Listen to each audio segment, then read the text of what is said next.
আসসালামু আলাইকুম। জানি এই ভিডিওটি আপনি দেখবেন না, আপনি স্ক্রল করে উপরের দিকে টেনে দিবেন, কিন্তু আপনার যে আল্লাহ তাআলা 24টা ঘন্টা যে দিয়েছে, এই 24টা ঘন্টার থেকে আপনি এই ভিডিওর জন্য 1টা মিনিট আপনি বিয়ে করবেন, 2টা মিনিট সময় দেন, 3টা মিনিট অপেক্ষা করে ভিডিওটি দেখেন, ইনশাআল্লাহ অবশ্যই আপনার জীবনকে নাড়া দেবে। আমি কি জীবনও চিন্তা করে দেখেছি আমাদের কবরের প্রথম রাতটি কেমন হবে?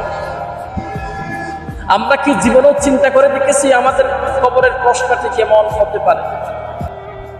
আমরা কি জীবনে চিন্তা করে দেখেছি কবরের যে প্রশ্নগুলো কেমন হবে, কেমন উত্তর দিতে হবে? জীবনের কোনো পথ বোঝাকে আমরা কি চিন্তা করেছিলাম?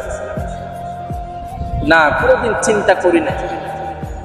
কেন আমরা চিন্তা করি না কেন? আল্লাহ তাআলার এই দেওয়া সময়ের মধ্যে, 24টা ঘন্টা সময়ের মধ্যে 5টা মিনিট 10টা মিনিট আমরা আল্লাহর জন্য বিয়ে করতে পারি না কেন? আপনাকে কোন জিনিসটি আল্লাহ তাআলার কাছ থেকে ভুলিয়ে রেখেছে, দুনিয়াবি মুখে করে নিয়েছে? আল্লাহ তাআলার কাছ থেকে কেন বিমুখ হলেন? কেন একবারে কি চিন্তা করেছে? মসজিদে আজান করছে, চলো বন্ধু গিয়ে মসজিদে নামাজ আদায় করি। একবারও কি চিন্তা করেছেন পাশের মসজিদের মধ্যে মাহফিল হচ্ছে, চলো বন্ধু গিয়ে একটু মাহফিলে বসে কোরআন হাদিসের আলোকে একটু শুনে আমল করার চেষ্টা করছেন? কোনোদিন কি চিন্তা করেছেন? কোনোদিন কি চিন্তা করেছেন কবরের দিনটা আমাদের কেমন যাবে? কোনোদিন চিন্তা করেছেন কিয়ামতের ময়দানটা কেমন হবে? কোনোদিন কি চিন্তা করেছেন কিয়ামতের ময়দানে সূর্যটা উপর থেকে মাথার উপরে চলে আসলে আমাদের কি অবস্থা হবে?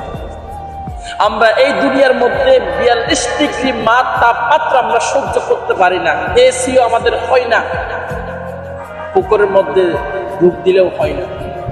কোনোদিন কি চিন্তা করেছেন ওই সূর্যটা মাথার উপরে চলে আসলে আপনার কি অবস্থা হবে? ওই দিন আপনার আমার কি অবস্থা হবে? কিয়ামতের হাসর আমরা কি প্রশ্ন উত্তর দেব? আল্লাহ তাআলার কাছে আমরা কি দেব? হাই দুনিয়া বলে বলে আমরা তো দুনিয়ার মধ্যে একেবারে ভগ্ন হয়ে গেছি, আখিরাতকে ভুলে গেছি।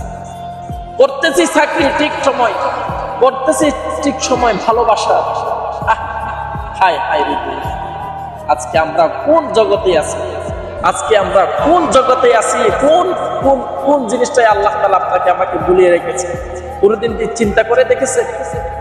একটু ভাবুন, একটু চিন্তা করুন। একটা সময় আল্লাহ তাআলার জন্য নির্ধারণ করুন। আসুন নামাজ পড়ুন, আসুন কুরআন দিয়ে জীবন, আসুন একসাথে আমরা জান্নাতে যাওয়ার জন্য কাজ করি। আল্লাহ তাআলা আমাদের সবাইকে তৌফিক দান করুন।